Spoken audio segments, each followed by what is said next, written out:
बच्चों, आज मैं क्लास 10 का मैथ एमसीक्यू और शॉर्ट क्वेश्चन कराने वाला हूँ। ठीक है, इसमें सभी बच्चों का बेसिकली प्रॉब्लम होता है।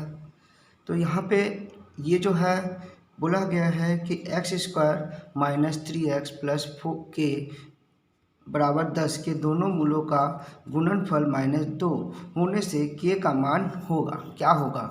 तो k का मान क्या होगा?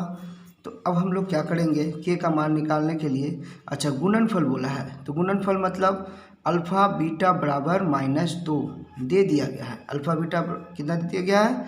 -2।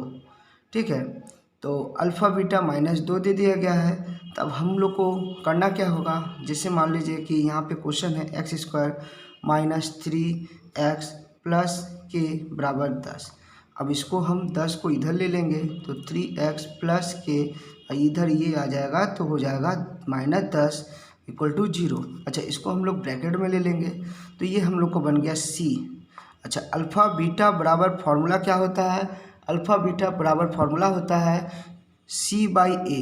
क्या होता है? c/a। तो ये हम लोग का हो गया c और ये हम लोग का a। तो a कितना है? a बराबर 1 है और c बराबर k माइनस 10 है। तो a बराबर 1 और c बराबर -k माइनस 10।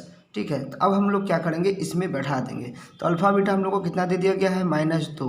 तो -2 बराबर और यहाँ पे क्या दे दिया गया है? c कितना है? k minus 10। तो k माइनस 10 को हम लोग यहाँ बैठा दिए। a कितना दे दिया है? 1। तो यहाँ पे 1 बैठा देंगे। तो अब क्रॉस मल्टीप्लिकेशन करेंगे, 1 से 2 का गुना होगा तो क्या हो जाएगा? -2 बराबर k माइनस 10। अच्छा, k माइनस 10 हो गया। अब 10 को उधर भेज दीजिए तो क्या हो जाएगा? -2 प्लस 10 बराबर k। अच्छा, k का मान कितना हो गया? 10 में से 2 गया तो 8। कितना हो गया? k equal to 8। k का मान कितना निकल गया?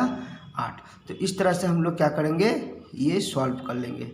ठीक है, तो सॉल्व करने से हम लोग को क्या मिला? k का मान 8। तो यहाँ पे 8 है, a equal to -2, b equal to -8 और c equal to 8, d equal to 12। तो हम लोग का आंसर हो जाएगा c। ठीक है, तो c हम लोग का आंसर हो गया। तो इस तरह से हम लोग ये क्वेश्चन को आंसर का सॉल्व करेंगे। अच्छा, दूसरा क्वेश्चन है।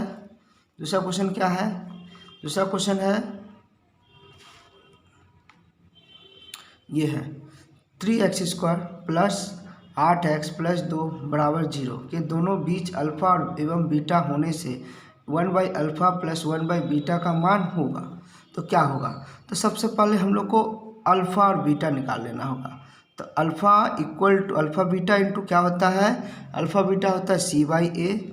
अल्फ़ा इंटू बीटा होता है c/a और अल्फ़ा प्लस बीटा होता है, क्या होता है? -b/a। ये फॉर्मूला है, ये चीज़ को याद रखना पड़ेगा। ठीक है, ये फॉर्मूला है। तो यहाँ पे ये कर लीजिए।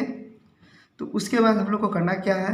हम लोग को ये तो मिल गया। अब इसको लेंगे 1/अल्फ़ा प्लस बीटा, ये हम लोग लेंगे 1/अल्फ़ा प्लस 1/बीटा। ठीक है, तब इसका एलसीएम लेंगे तो अल्फ़ा बीटा इंटू कर दिए तो अल्फ़ा और बीटा, तो अल्फ़ा अल्फ़ा चला गया तो बचा क्या? बीटा प्लस बीटा बीटा चला गया तो बचा अल्फ़ा। तो अल्फ़ा लिख दिया, ऊपर से इंटू हो जाता है। ठीक है, तो अल्फ़ा प्लस बीटा हम लोग को मिल गया। तो अल्फ़ा प्लस बीटा यहाँ पे अब वैल्यू निकाल लेंगे। अच्छा, वैल्यू कैसे निकालेंगे? यहाँ पे देखिए, तो यहाँ पे ये दे दिया है 3, ये दे दिया है 8, ये दे दिया है 2। तो सबसे पहला वाला होता है a। पहला वाला क्या होता है? a। तो a बराबर दे दिया हम लोग को 3 और b बराबर दे दिया है 8 और c बराबर दे दिया है 3। b बराबर 8, c बराबर 3। ये तीनों वैल्यू दे दिया गया है। ठीक है, ये तीनों वैल्यू दे दिया गया है। अच्छा, अब यहाँ पे देखिए हम लोग को c/a कितना हो जाएगा? c कितना है? 3 है तो 3 यहाँ लिख देंगे। a कितना है? 3 है तो 3 यहाँ पे भी लिख दिए। अच्छा, b कितना है? 8 है तो यहाँ पे क्या करेंगे? यहाँ पे b -8 और a कितना है? 3 है तो 3 लिख दिए। नहीं, c है 2, गलती से हो गया, c 2 है, c यहाँ पे 2 कर देंगे। ठीक है, अच्छा c 2 हो गया, ये सब हो गया। सबका मान बैठा दिए। अब यहाँ पे करना क्या है, अच्छा अल्फ़ा प्लस बीटा हम लोग का मिल गया और अल्फ़ा बीटा मिल गया, ठीक है। तब यहाँ पे वैल्यू बैठा देंगे, तो अल्फ़ा प्लस बीटा क्या होगा, अल्फ़ा प्लस बीटा हो जाएगा -8/3 और अल्फ़ा इंटू बीटा हो जाएगा 2/3, तो 3 से 3 कट जाएगा, तो अब क्या होगा -8/2, 2 से ये कट जाएगा तो आंसर आएगा -4, ठीक है। ये हम लोग का आंसर हो गया। तो इस तरह से हम इसको सॉल्व करेंगे। अच्छा ये क्वेश्चन आप लोग को घुमा के भी दे सकता है, तो ये ध्यान रखिएगा, ये क्वेश्चन इसी तरीक़ा से होगा और इसको ऐसे ही करना है, ठीक है। ये क्वेश्चन इसी तरीक़ा से होगा और इसको हम लोग को करना है इसी तरीक़ा से, ठीक है।